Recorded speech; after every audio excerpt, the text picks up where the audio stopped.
안녕하세요. 저는 40대 중반의 뜨개질하는 가정주부입니다. 평소 작업을 하며 즐겨 듣는 사연 열차에 제 사연이 소개된다고 하니 벌써부터 떨려오는데요. 큰 용기를 내어 사연을 보내니 잘 들어주셨으면 좋겠습니다. 그러면 뜸들이지 않고 시작해 볼게요. 저와 남편은 시댁에서 살고 있었어요.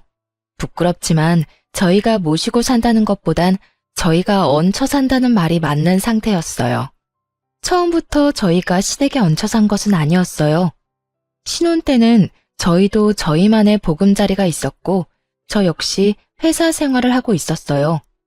그런데 남편의 하던 가게가 점점 바빠져 일손이 필요해졌고 전 남편을 돕기 위해 회사를 그만두고 남편의 가게에서 일을 하게 되었어요.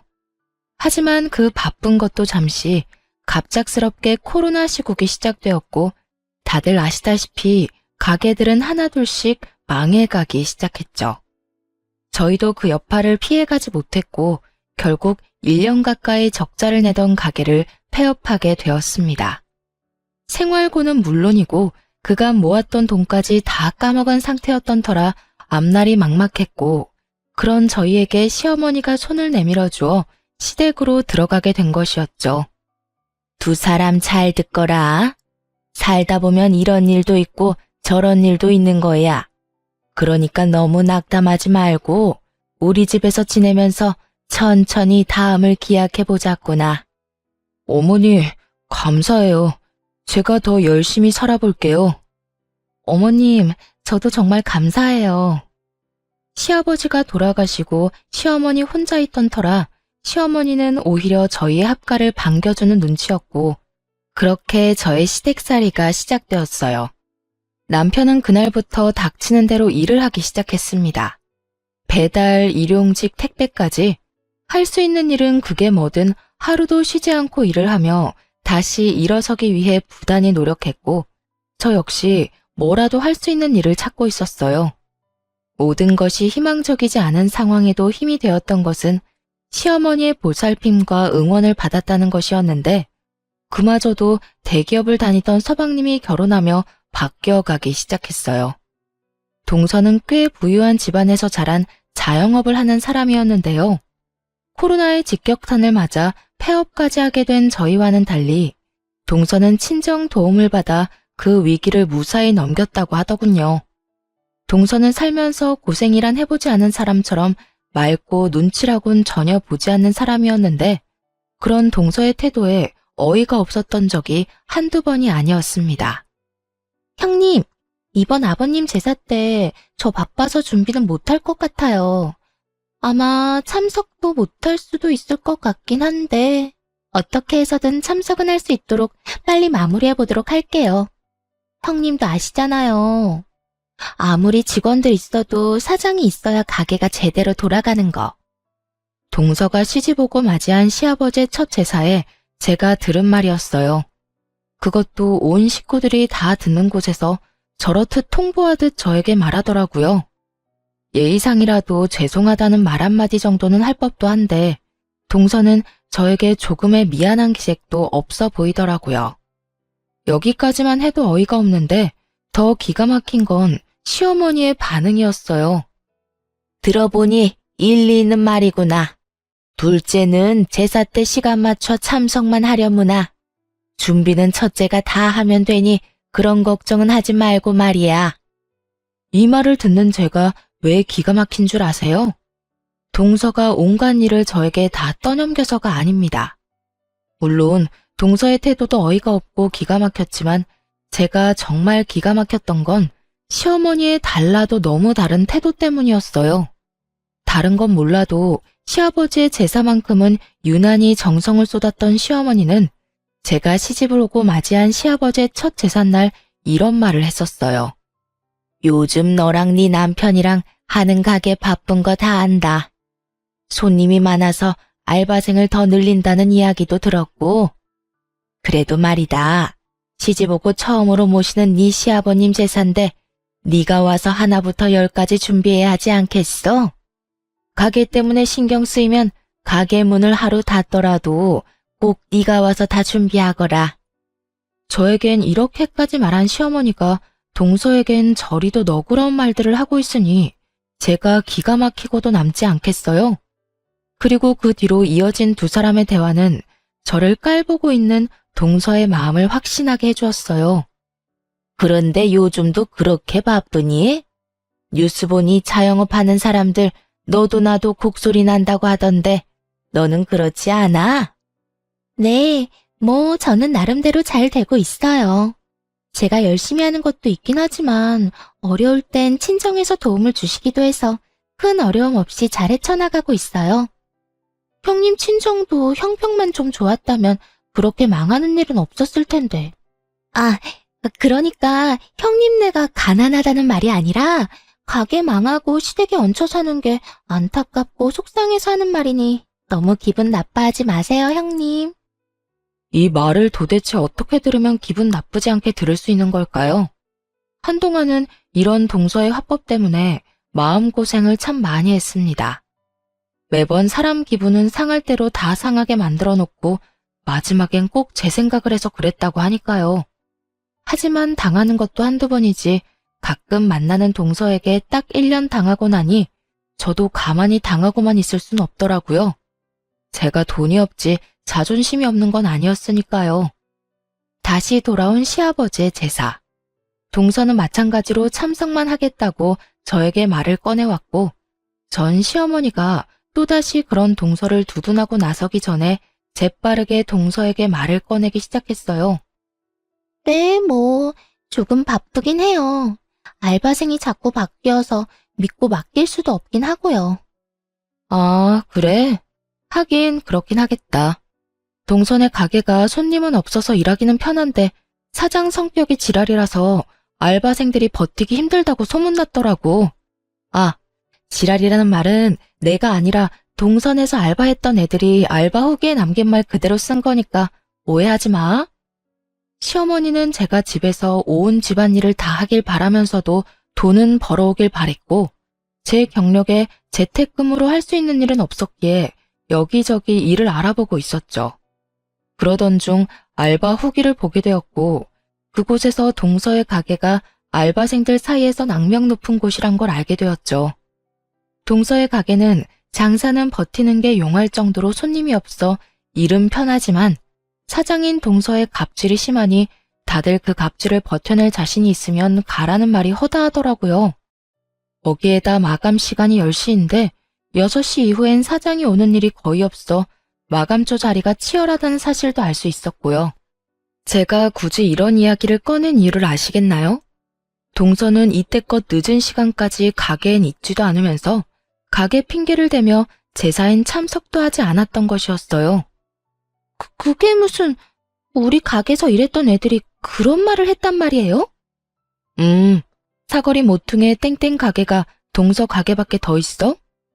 내가 요즘 소일거리라도 있을까 해서 여기저기 둘러보고 있는데 거기에 알바 경험담으로 동선의 가게가 아주 유명하더라고. 어떤 날은 손님보다 알바생이 더 많은 날도 있다며? 동서는 좋겠다. 그런 식으로 가게 운영하면 무조건 마이너스일 텐데 그래도 형편 좋은 친정에서 다 해결해 주실 거 아니야. 아, 서방님도 도와주시려나? 돈 관리는 동서가 한다고 했었지? 적금은 들고 있어? 매번 올 때마다 가방이 바뀌는 것 같던데.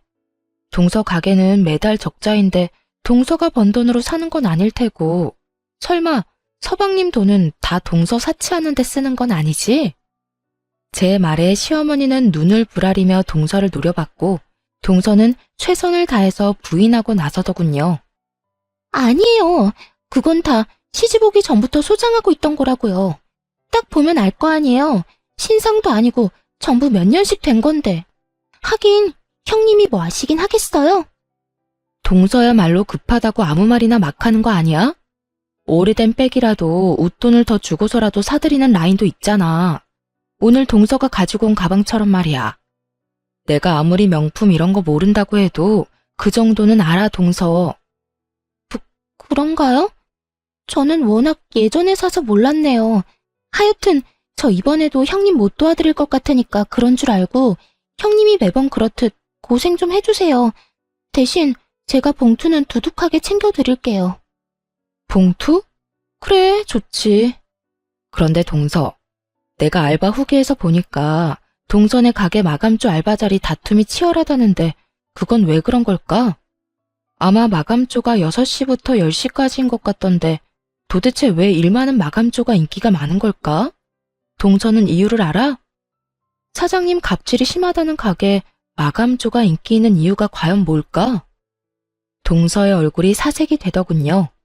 이미 코너에 몰린 동서는 이때껏 거짓말을 해대며 시댁 행사에 빠져왔던 지난 일을 들킬 위기에 처하자 재빨리 제 입을 막더니 이렇게 말하더군요.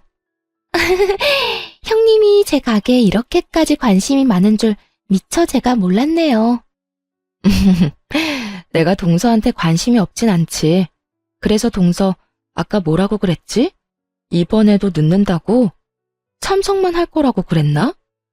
아니요, 또 참석만 할 뻔했지만 올해는 어떻게 해서든 제가 일찍 와서 한다고요. 그러니까 이번엔 형님은 좀 쉬세요. 제가 다 해보도록 할게요. 그럴래 그럼? 이번엔 우리 동서 실력 좀 볼까? 아버님이 좋아하시겠네. 능력 좋은 둘째 며느리가 제사상도 다 차려주고 말이야. 아, 네. 그리하여 동서는 처음으로 시댁에서 일이란 걸 하게 되었고 시어머니도 자신의 만류에도 불구하고 동서가 하겠다고 나서니 지켜만 보더라고요. 처음으로 맛본 승리의 맛이란 정말 짜릿하고 시원하더라고요. 그 후 동서는 좀 달라졌냐고요? 전혀요. 동서는 그 일이 있고 난 후 일을 갈았는지 더욱 저를 깔보며 괴롭히기 시작하더군요. 시어머니에게 선물 공세까지 해대며 저를 괴롭히니 시어머니도 그런 동서를 두둔하고 나섰고요. 그날은 아침부터 시어머니가 보이지 않는다 싶더니 오후 5시쯤 동서와 함께 집으로 들어오더라고요. 다정하게 팔짱까지 끼고선 말이죠. 저는 집으로 들어온 두 사람에게 인사를 건넸지만 두 사람은 제 말이 들리지도 않는 것인지 제 인사는 무시한 채 하하호호 두 사람만의 세상에 빠져있더군요. 어머님, 오늘 즐거우셨죠? 그래, 우리 둘째밖에 없구나. 덕분에 오늘 너무 즐거웠어. 전신 마사지에 피부관리, 거기에 맛있는 밥까지. 오늘 완전 귀부인이라도 된 기분이었단다. 고마워, 우리 며느리. 아니에요. 이 정도로 멀려. 어머님 피부는 정기적으로 관리해 주셔야 효과 있으니까 저랑 자주 가요. 아까 제 회원권 끊는 김에 어머님 것도 끊었어요. 어머나, 그게 정말이니? 아까 보니까 회원권도 비싸던데. 하여튼 우리 며느리는 돈 쓸 줄 안다니까. 어딜 갔다 왔나 싶었더니 아주 제대로 시어머니를 구워 삼고 왔더라고요. 전신 마사지에 피부 관리에 밥까지 풀코스로 시어머니를 녹여놓았더라고요. 시어머니의 입은 귀에 걸려 있었고 이런 시어머니를 흐뭇하게 보던 동서는 고개를 돌려 저를 보며 이렇게 말하더군요. 형님, 저희 물 좀 주세요. 하루 종일 힘들게 돌아다녔더니 목이 타네요. 순간 진짜 진심으로 동서가 드디어 미쳤구나 하고 생각했어요. 아무리 시어머니의 신음을 한 몸에 얻고 있다고 한들 어떻게 손윗사람한테 물 심부름을 시킬 수가 있는지 제 상식에선 이해가 되지 않았거든요. 제가 동서의 말에 너무 황당해 버벅거리는 사이 동서는 저를 재촉하기 시작했고 동서가 짜증을 낸다 싶으니 시어머니까지 나서 물 심부름을 시키더라고요. 형님, 못 들었어요? 물 좀 달라고요. 물 달란 지가 언젠데 아직 가만히 서 있대? 물 기다리다가 목말라 죽겠네. 그러게, 첫째야, 물 좀 가지고 오라고 하지 않니? 얼른 가서 물 좀 떠오거라. 나도 물 좀 먹어야겠다. 시어머니는 저를 보며 따지듯 말했고 저는 주방으로 가 물 2잔을 떠와 한 잔은 시어머니 옆에 두고 한 잔은 동서의 손에 주는 척을 하며 동서의 옷에 물을 다 부어버렸습니다. 아이, 차가워. 형님, 이게 뭐 하는 짓이에요? 어머, 실수. 손이 미끄러져서 말이야. 그나저나 다 젖어서 어떻게 한대? 동서 엄청나게 찝찝하겠다. 정말 실수였냐고요? 그럴 리가요. 제가 미쳤다고 저 얄미운 동서 입에 들어갈 물을 떠다 주겠어요? 저는 시어머니의 말이 떨어지자마자 물을 확 부어 버려야겠다고 생각했고 그냥 동서의 머리에 부어버리기엔 너무 티가 날 것 같아 건네주며 일부러 손에서 놓쳐버렸던 거죠. 정말 실수라고 생각하는 시어머니와는 달리 눈치 빠른 동서는 저에게 화를 내며 따지기 시작했어요. 실수? 참나 기가 막혀서. 실수는 무슨. 형님, 일부러 엎은 거 다 티나거든요? 아, 진짜 이게 얼마짜리 옷인데. 어떻게 책임질 거예요? 실수라니까. 그리고 커피도 아니고 물이야 물. 그 옷은 물 쏟으면 옷이 다 녹아내리기라도 해? 그런 것도 아니면서 책임은 무슨 책임. 괜히 오버하면서 괜히 사람 잡지 말고 나한테 이럴 시간에 얼른 집에 가서 옷이나 갈아입어. 아니면 내 옷이라도 줄까? 아니면 어머님 옷이라도 줘? 동서는 제 말에 그저 씩씩거리기만 할 뿐이었어요. 평소 온몸에 명품을 감고 사는 동서인데 제 옷이나 시어머니 옷을 입고 싶지는 않았을 것이고 그저 씩씩거리던 동서는 젖은 채로 집에 간다며 신경질적으로 시댁을 나서더군요. 그런 저를 보며 시어머니는 혀끝을 찼고요. 그러거나 말거나 저는 참 통쾌했습니다. 하지만 그날 이후 시어머니는 본격적으로 동서 편만 들기 시작했고 처음엔 동서가 오는 날에만 스트레스를 받았는데 시간이 지날수록 동서가 오지 않는 날에도 스트레스가 쌓여갔어요. 우리 둘째는 정말 싹싹하지 않니? 이번엔 글쎄 내 화장품까지 싹 다 바꿔주더라니까. 내 나이엔 고급 라인을 써줘야 한다고 말이야. 통도 얼마나 큰지 내가 아주 우리 둘째 며느리 때문에 호강한다니까. 그러게요.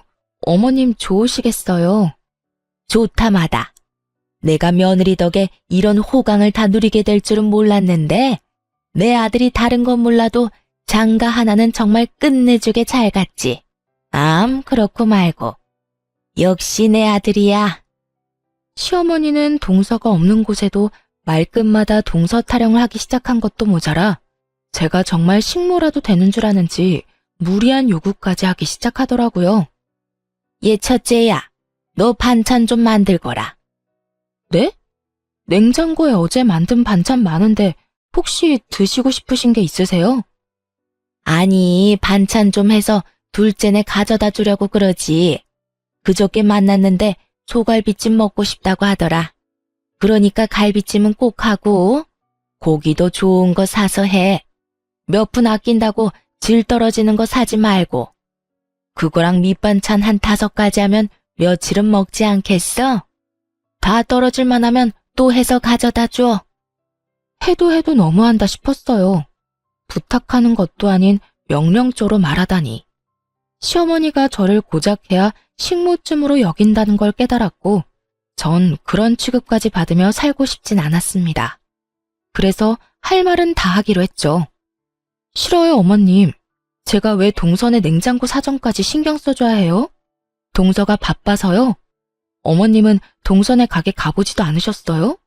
거기 파리만 날려요. 그런 가게에서 바빠봤자 얼마나 바쁘다고 집에 반찬할 시간이 없대요? 그리고 설사 너무 바빠 반찬할 시간이 없으면 사 먹던가. 사 먹는 게 싫으면 동서가 직접 와서 부탁하라고 하세요. 그러면 제가 다시 한번 생각이나 해볼 테니까요. 뭐야? 너 진짜로 먹는 거로 이렇게까지 치사하게 나올 거야? 그까지 반찬하는 게 뭐 그렇게 힘들다고 이 난리인 게야? 반찬 몇 가지에 갈비찜까지 하는 게 쉽다고 생각하세요? 그렇게 쉬우시면 어머님이 직접 해서 주는 것도 괜찮겠네요. 동서가 더 고마워하지 않겠어요? 내가 그 힘든 걸 어떻게 해? 내 나이가 몇인데. 어머님, 조금 전까진 그까짓 거 뭐가 힘드냐고 했으면서 왜 지금은 말이 바뀌세요? 그거야. 너랑 나랑 같니? 넌 젊잖니? 그러니까 1살이라도 더 젊은 동서한테 직접 하라고 하세요. 저보단 동서가 덜 힘들 테니까요. 말을 하면 할수록 궁지에 몰린다 싶었는지 시어머니는 입을 다문 채 그저 저를 쏘아보더라고요. 전 그런 시어머니의 시선을 외면한 채 방으로 들어와 버렸고요. 그렇게 반찬 사건도 그냥 넘어가겠거니 했는데 어느 날부터 집에 반찬만 했다 하면 사라지는 일이 일어나더군요. 처음엔 그저 이상했는데 계속 그런 일이 반복되니 굳이 묻지 않아도 알 수 있었습니다. 시어머니가 저 몰래 갓 만든 반찬을 동선의 집으로 가져다 주고 있다는 사실을요. 화가 나기도 했지만 오죽했으면 노인네가 눈치까지 살펴가며 몰래 젖단지까지 할까 싶어 모른 척 해주고 있는데 눈치 없는 동서가 연락이 왔더군요. 형님, 이번 반찬은 왜 그렇게 한 거예요? 너무 짜서 먹지도 못했어요. 다음부턴 간 좀 제대로 맞춰주세요. 저흰 싱겁게 먹는 거 뻔히 알면서 이걸 먹으라고 보낸 게 맞아요? 하여튼 이번 반찬은 손도 못 대고 다 버렸으니까 그런 줄 알고 다시 만들어서 보내주세요. 동서, 그 반찬들 동서 먹으라고 만든 거 아니야. 우리가 먹으려고 만든 건데 어머님이 나 몰래 동서한테 가져다 주고 있었던 거라고. 그렇게까지 하는 어머님이 안쓰러워서 모른 척하고 있었더니 뭐가 어쩌고 저째? 그렇게 미각이 예민하면 직접 해먹어. 아니면 돈 주고 반찬 가게에서 사 먹거나. 어디서 버릇없이 다시 해내라 말아야. 다신 내 반찬 가지고 갈 생각도 하지 마. 알겠어? 전화를 끊고 나서도 화가 가라앉지 않더라고요. 건방을 떠는 것도 한두 번이지 정성스레 만든 제 반찬을 버렸다고 하는 것도 모자라 다시 해오라고 하는 동서의 말이 계속 귓가에 맴돌아 정말 몸이 다 떨려왔어요. 그런 제 모습에 남편이 무슨 일이냐고 물어오더라고요. 당시에 남편은 밤낮 없이 일하느라 집에선 쓰러지듯 잠만 자고 다시 가는 생활을 반복 중이었는데 그런 남편이 신경 쓰게 하고 싶지 않아 아무 말도 하지 않은 상태였죠. 날은 오랜만에 남편이 하루 쉬는 날이었고 하필 옆에서 통화 내용을 다 들어버린 것이었어요. 하는 수 없이 저는 그간의 일을 털어놓게 되었고 남편은 잔뜩 굳은 얼굴로 이렇게 말하더군요. 일단 알겠어. 그동안 맘고생 심했겠네. 얼마나 속상했을 거야. 이젠 내가 다 알았으니 내가 해결할게. 그러니까 조금만 더 참고 기다려줘. 난 괜찮으니까 너무 무리하지 마. 알겠지? 무리는 무슨. 내 걱정하지 말고 당신은 당신 마음이나 신경 써. 진작 나한테 말하지. 혼자 그걸 어떻게 참고 견뎠어? 하여튼 내가 빨리 집 알아볼게. 상황이 그렇게 되니 이때껏 혼자 소거리한 것이 조금 후회스럽더라고요. 진작 남편에게 털어놓고 상의했더라면 속이라도 편했을 텐데 싶어서요. 남편은 제게 말한 것처럼 바쁜 와중에도 부동산을 다니며 우리가 살 집을 알아보는 듯했고 전 그런 남편을 믿고 될 수 있으면 시어머니와 부딪히지 않고 지내고 있었어요. 그러던 어느 날 한동안 시댁에 잘 오지 않던 동서가 집으로 오더라고요. 동서는 집에 오자마자 저에게 건방진 묵례만 하고선 시어머니를 데리고 방으로 들어가 버리더군요. 그런 동서를 보며 또 무슨 일로 저러나 싶었는데 그 이유가 며칠 뒤에 밝혀졌습니다.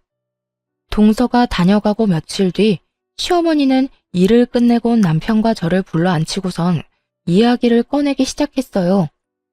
두 사람한테 미안한데 이제 이 집에서 나가서 살았으면 좋겠구나. 갑작스러워도 너무 갑작스러운 시어머니의 통보에 남편과 저는 당황스러웠어요. 물론 저희도 분가를 위해 집을 알아보고 있긴 했었지만 이런 식으로 갑자기 분가를 하게 될 거라고는 생각하지 못했던 터라 더욱 그랬죠. 남편은 최대한 진정시킨 목소리로 시어머니에게 물었어요. 네, 일단 그렇게 할게요. 그런데 왜 이렇게 갑자기 그런 말씀을 하시는 거예요? 혹시 무슨 일 있었어요?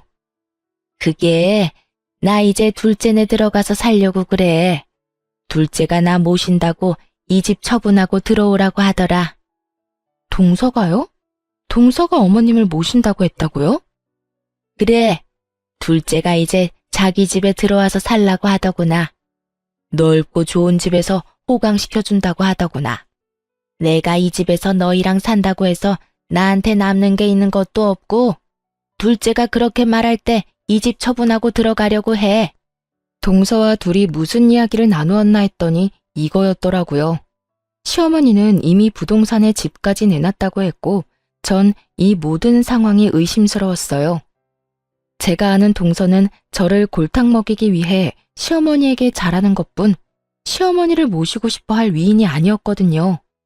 제사 모시는 것, 명절 지내는 것, 하물며 시어머니 생신도 챙기기 싫어 이런 핑계 저런 핑계를 대가며 겨우 얼굴만 비치고 선물 공세만 펼치던 동서가 시어머니 호강을 위해 시어머니를 모신다? 그건 정말 말도 안 되는 것이었죠. 하지만 이런 제 생각과는 달리 시어머니는 동서의 말을 찰떡같이 믿는 듯했고 저와 남편에게 언제까지 나갈 거냐고 묻더라고요. 그래서 하는 말인데 하루라도 빨리 집에서 나가줬으면 좋겠구나. 너희 나가고 나면 나도 짐 정리 다 해서 바로 둘째 내로 들어갈 거니. 대략 언제쯤이면 나갈 수 있겠니? 내일 부동산 가보고 적당한 집 있으면 바로 이사할 테니 걱정하지 말고 짐 정리 시작하세요. 그런데 어머니, 혹시 집 처분한 돈은 어떻게 하실 건가요?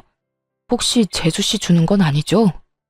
남편의 말을 듣는데 설마 싶더라고요. 그러면서도 드는 생각이 어쩌면 그럴 수도 있겠다 싶더군요. 그날 동서와 시어머니는 방에서 꽤 긴 시간 동안 이야기를 나누었고 중간중간 시어머니의 놀란 소리나 탄성 소리 등이 들려왔었거든요. 하나둘 퍼즐이 맞춰가는 순간 시어머니는 말까지 더듬으며 일단 부인을 하고 나서더군요. 뭐라고? 내가 그 돈을 왜 둘째를 줘? 내가 따로 가지고 있을 거니 내 돈 걱정은 하지 말고 너희나 걱정해. 혹시 나한테 돈 내놓으라고 하려고 그러니? 혹시나 하는 말인데 그 돈 내 노후 자금이다. 절대 못 내주니 너희 살 길은 너희가 알아서 찾거라. 그럴 생각도 없어요. 저희도 저희가 살 집 구할 능력 정도는 충분히 되는데 왜 어머니 돈을 욕심내겠어요? 그저 걱정되어서 그랬어요. 걱정? 무슨 걱정? 혹시나 그 돈 재수 씨한테 투자했다가 잘못되기라도 하면 가족도 잃고 돈도 잃을 수 있으니 조심하시라고 말해주려고 했죠. 설사 그런 일이 있더라도 내 돈이니 너는 상관하지 말거라. 자꾸 돈 이야기 꺼내면 내 입장에선 네가 내 돈 노린다고 생각할 수밖에 없어. 그러니까 그만해. 그런 거 아니라고 방금도 말했잖아요. 정말 걱정되어서 한 말인데 왜 그렇게 화를 내세요? 그러니까 내 돈 걱정을 네가 왜 해? 집도 절도 없어서 내 집에서 이때껏 얹혀 산 주제에. 하여튼 너랑 이래서 이야기도 하고 싶지 않은 거야. 너랑 이야기만 했다 하면 좋던 기분도 나빠진다. 얼른 들어가. 이사 갈 날 정해지면 말해주고. 저 역시 마찬가지예요. 예전부터 늘 이런 식이었어요. 대기업 다니는 둘째만 아들 취급하시고 제 말은 늘 무시하고. 그래도 저희 힘들 때 흔쾌히 들어와서 하려고 해주셔서 이제 저한테도 마음의 문을 열었나 했더니 그것도 제 착각이었나 보네요. 어머니 말대로 앞으로는 어머님 일에 아무 상관도 하지 않을 테니 나중에 후회하지 마세요. 감정이 많이 상한 남편은 방으로 들어가 버렸고 저 역시 남편을 따라 방으로 들어갔죠. 방에서 저희가 대화를 나눠본 결과 시어머니는 동서에게 돈을 주는 것이 거의 확실해 보였죠. 하지만 저희가 말을 더 꺼내봤자 재산 노리고 그런다며 괜한 오해나 받을 것 같았고 우리 나름대로 충분히 위험성을 설명했으니 나머지는 시어머니가 알아서 판단할 거라 생각하기로 했습니다. 그 후 저흰 적당한 집을 구해 서둘러 이사를 나왔고 저희가 나오자마자 시어머니 역시 집을 처분해 동선에 들어가게 되었습니다. 그렇게 다시 시작하게 된 둘만의 생활이 참 좋더라고요. 비록 전셋집이지만 내 집 꾸미는 재미도 있고 살림 사는 것도 훨씬 수월했어요. 무엇보다 좋았던 건 저도 제 일을 알아볼 수 있다는 것이었어요. 이제 그저 집에서 시어머니의 뒷바라지만 할 일도 없고 대출을 내고 전세로 얻은 집이라 남편의 짐을 덜어주기 위해 저도 일을 구해보기로 한 것이었죠. 하지만 제 의지와는 달리 현실은 냉정했어요. 오랜 경력 단절에 언제 임산부가 되어버릴지 모르는 기혼자의 취업은 생각보다 더 쉽지 않았고 운이 좋게 면접까지 가게 되더라도 떨어지기 일쑤였어요. 그러는 와중 시어머니에게서 연락이 와 동서내로 좀 오라고 했고 마침 남편도 쉬던 터라 함께 동서내로 가게 되었습니다. 어머님, 저희 왔어요. 동서, 우리 왔어. 응, 왔니? 형님 왔어요? 편한데 앉으세요. 동서와 시어머니는 소파에 편히 앉아 있더라고요. 저희가 왔는데도 불구하고 시어머니는 물론이고 동서까지 엉덩이 한 번을 떼지 않더라고요. 저희는 동서의 말대로 보이는 곳에 자리를 잡고 앉으려고 했고 그 순간 저를 향해 손을 뻗은 시어머니가 이렇게 말하더군요. 앉긴 뭘 앉아? 너 청소 좀 해라. 너도 알다시피 내가 먼지에 예민하지 않니? 둘째가 요즘 가게가 바빠서 청소를 못해서 그런지 내가 요즘 컨디션이 너무 안 좋아. 처음엔 제가 무슨 말을 들은 건가 했어요. 아무리 동서에게 홀린 시어머니라도 이런 말까지 할 리가 없다고 제가 잘못 들었을 거라 생각했는데 그게 아니더군요. 네? 저더러 동선에 청소를 하란 말인가요? 그래. 그러면 여기 또 누가 있니? 둘째는 이때까지 일하다가 왔는데 또 집안일을 하리? 넌 집에서 아무것도 하는 것 없이 노니까 힘이 남아돌 것 아니니? 그리고 너 청소 깨끗하게 잘하잖아. 그렇게 서 있지 말고 얼른 청소 좀 해. 이건 해도 해도 너무하는 행동이다 싶었어요. 제가 시어머니와 함께 살 때는 시어머니 집을 청소하는 것이야 당연하지만 시어머니가 산다고 해서 제가 동서 집을 청소하는 건 당연한 것이 아니잖아요. 하지만 시어머니는 당연하다는 듯 저에게 집안일을 시키고 있었고 전 그런 시어머니에게 싫다고 하며 따지고 들었어요. 싫어요. 여기 동서 집인데 제가 왜 청소해야 해요? 제가 힘이 남아 돈다고요? 제가 청소를 잘해서 그렇다고요? 어머님, 제가 설사 힘이 남아 돌고 청소를 엄청나게 잘한다고 해도 동서 집은 절대로 청소할 맘 없으니까 정 집이 더러워서 힘들면 돈 주고 청소업체 부르세요. 동서, 돈도 많은데 청소업체 좀 불러드려. 괜히 이딴 일로 사람 오라가라 하지 말고. 동서도 참 생각이 없다. 어머님이 이런 말도 안 되는 생각으로 날 부르는 거 알았으면 동서라도 말렸어야지 뭐 했어? 아님, 동서가 부추겼어? 형님은 오라고 하면 올 테니까 오거든 청소나 시키세요. 하고 동서가 부추겼냐고. 저는 한 번에 두 사람에게 질책을 쏟아냈고 동서는 전곡을 찔려 얼굴만 붉힌 채 아무 말도 하지 못하고 있었고 시어머니가 나서 저에게 화를 내더군요. 너 무슨 말을 그따위로 하는 거야? 왜 애꿎은 둘째를 잡아? 내가 불렀고 나 혼자 청소시킨 거니 둘째한테 뭐라고 하지 마라. 그리고 시부모 있는 집이 시댁인 거지 어딘 내 앞에서 훈육질이야? 넌 그냥 내가 하라고 하면 되는 거야. 그러니까 잔말 말고 청소나 해. 어디 능력도 없어 제대로 된 일자리 하나 없는 게 누구 보고 생각이 있다 없다를 논해? 자기 분수를 알아야지. 참 할 말이 없더군요. 아니, 정확히는 떠오르는 말이 욕뿐이라 마땅한 말을 고를 수가 없는 상태였어요. 그렇게 열심히 할 수 있는 말을 골라내는 사이 남편이 화가 단단히 났는지 시어머니에게 화를 내며 따지고 들더군요. 어머니, 이 사람한테 그딴 식으로 말하지 마세요. 이 사람 저만 안 만났으면 멀쩡히 회사 생활 잘하면서 남들처럼 떵떵거리면서 살았을 거라고요. 저 돕는다고 회사 그만두고 가게 하다가 잘못돼서 이렇게 돼버린 것도 미안한데 어머니까지 그렇게 말해야 하겠어요? 남편은 시어머니의 언행을 지적하며 저를 감싸주기 시작했고 그런 남편의 태도에 시어머니는 어이가 없다는 듯 삿대질까지 하며 언성을 높이기 시작했어요. 아니, 이 녀석이 지금 누구한테 소리를 질러대는 거야? 내가 네 부모다. 내가 널 낳아준 엄마라고. 그런데 감히 내 앞에서 네 마누라 편이나 든다고 나한테 소리를 질러? 오죽했으면 이러겠어요. 사람 무시해도 정도가 있지. 어떻게 손 아래 사람 집 청소를 시킬 수가 있어요. 앞으로 이런 일론 연락도 하지 마세요. 아니, 앞으로는 어머니가 사랑하는 둘째 아들, 둘째 며느리랑만 사세요. 괜히 밉고 싫은 저희한테 연락하지 말고요. 뭐야? 너 지금 연이라도 끊자 이 말이야? 그렇게 받아들이셨다면 그렇게 해도 되고요. 어차피 저한테나 이 사람한테나 관심도 애정도 없잖아요. 남편은 시어머니의 눈을 똑바로 바라보며 말했고 그런 남편을 보던 시어머니는 피식거리며 콧방귀를 뀌더니 남편의 말에 한술 더 보태 말하기 시작하더라고요. 그래? 그러면 그렇게 하자. 너 앞으로 나한테 연락도 하지 말거라. 살다가 힘들어도 나한테 연락하지 마라.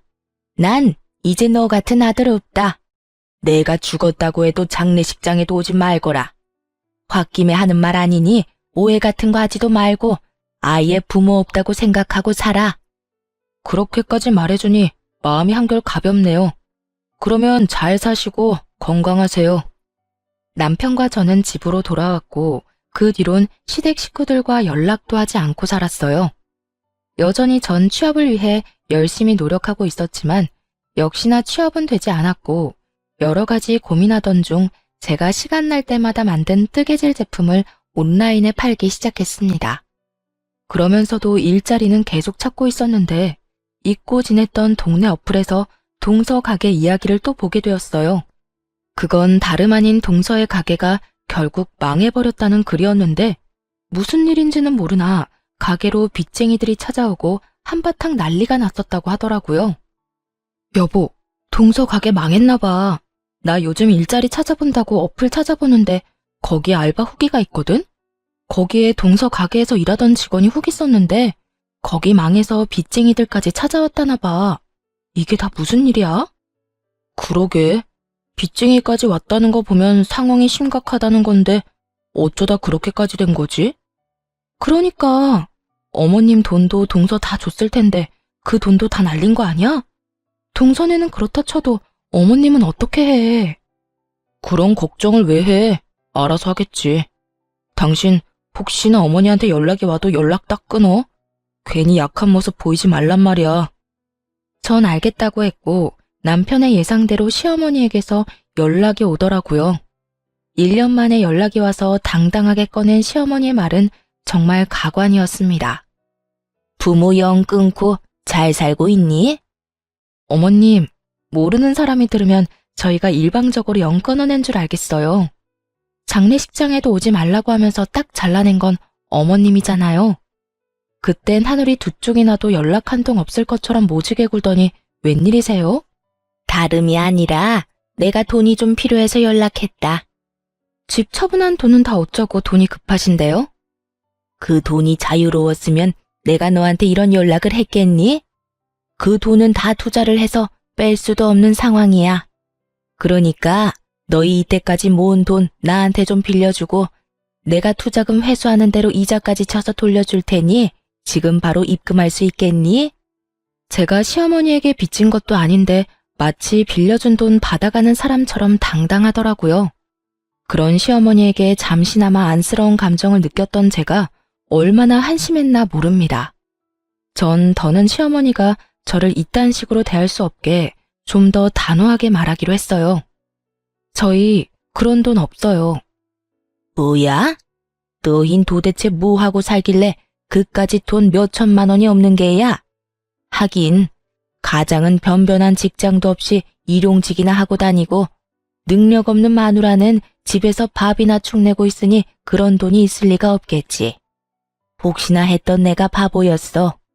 그나저나 넌 언제까지 그렇게 놀고 먹을 거니?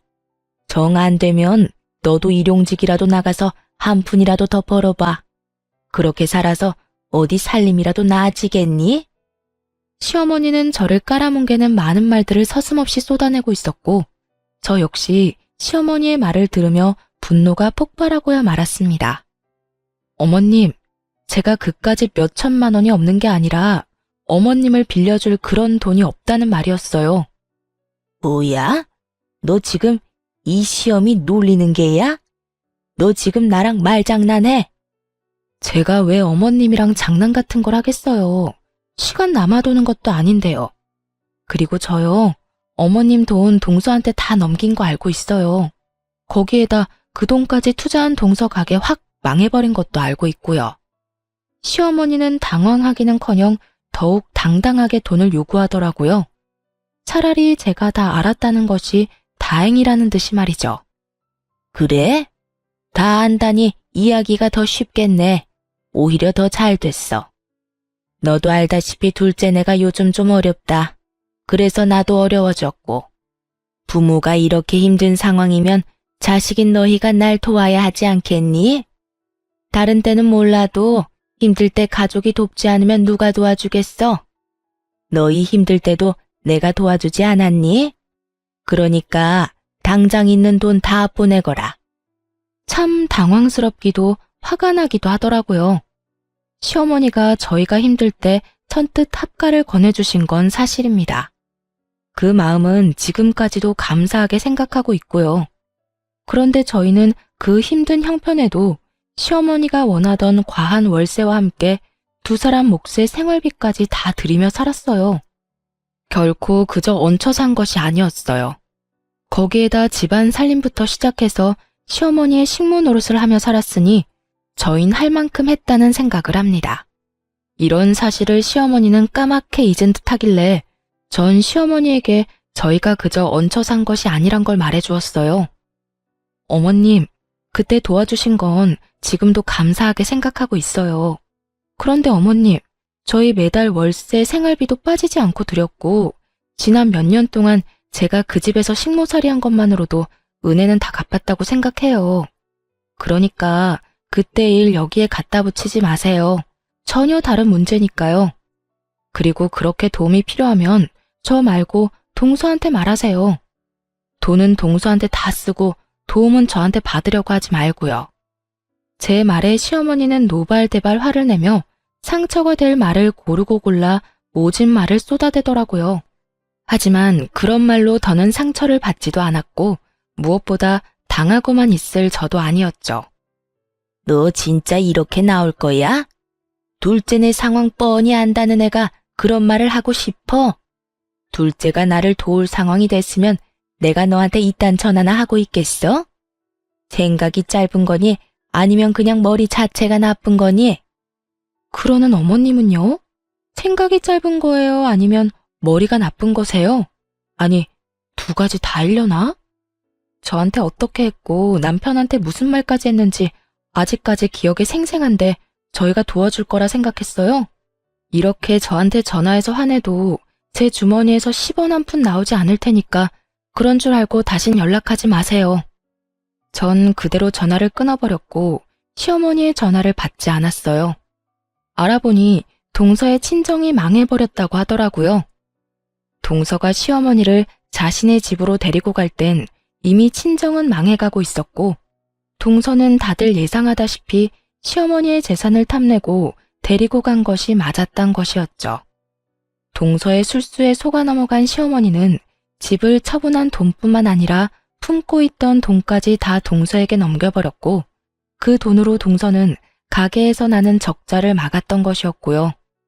친정도 망한 와중에 시어머니의 돈까지 끌어다 썼으면 그제라도 정신을 차리고 열심히 살아야 할 동서는 그저 사치를 부리며 살았다고 하더라고요.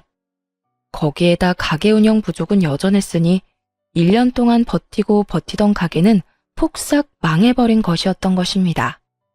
시어머니가 제게 연락을 해 돈을 빌려달라 했을 땐 이미 동서 내외는 이혼 소송 중이었고 시어머니는 그 집에서 쫓겨나 혼자 월세살이를 할 때라는 걸 알 수 있었어요.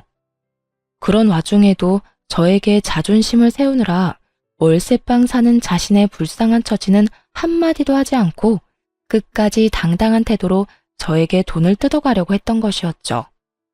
애초에 갚을 마음도 능력도 되지 않으면서 말이죠. 저는 이런 모든 사실을 남편에게 알려주었어요. 여보, 요즘 어머님 월세살이 한다고 하더라.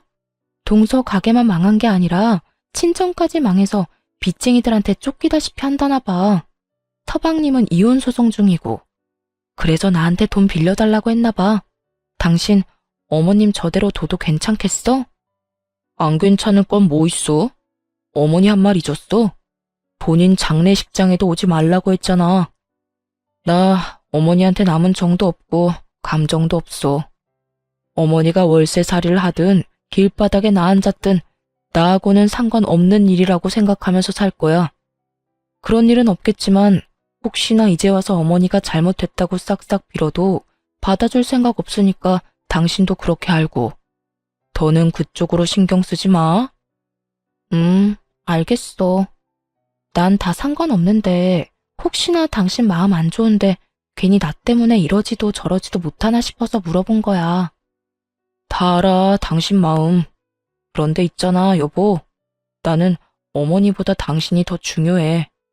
어머니가 당신한테 그렇게 함부로 대하고 상처 주는 거 2번 다신 보고 싶지 않아. 그러니까 어머님 신경 이제 쓰지 말고 우린 우리끼리 잘 살자. 전 알겠다고 했고 그 후론 그쪽으론 신경 안 쓰고 살았던 것 같아요. 시어머니에게서도 연락이 오지 않았고요. 가끔 서방님에게 연락이 오곤 했는데 동서와 이혼을 하고 난 후 시어머니를 모셔보라고 했지만 이미 동서와 살며 씀씀이가 커질 대로 커진 시어머니를 도저히 감당하지 못해 서방님 역시 연을 끊고 산다고 하더라고요. 시어머니는 여전히 월세살이를 하며 청소 일용직을 다닌다고 했고요. 뭐 그마저도 일하는 사람들과 다퉈 쫓겨날 수도 있다는 이야기도 들을 수 있었네요. 남편과 저는 잘 지내고 있습니다.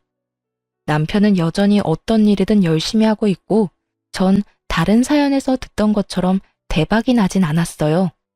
하지만 여전히 꾸준히 노력하며 지내고 있고 그 덕분인지 제가 만든 상품을 팔아 꾸준히 생활비 정도는 벌고 있답니다. 앞으로 혹시나 시어머니가 깊은 반성을 하며 진심 어린 사과를 해온다면 다시 연락을 하며 지내긴 하겠지만 그렇지 않다면 이대로 연을 끊은 채 살 예정이에요. 시어머니의 성격상 절대 저희에게 굽히고 들어올 사람이 아니니 사실상 연을 완전히 끊은 거나 마찬가지겠네요. 돈이 많지 않지만 남편과 저는 여전히 사이가 좋고 행복하며 앞으로도 행복하게 잘 살아보려고 합니다. 힘을 합쳐 열심히 살다 보면 저희도 술술 잘 풀리는 날이 오지 않겠어요? 이로써 저의 사연도 끝이 났습니다. 제 사연 들어주신 모든 분 감사합니다.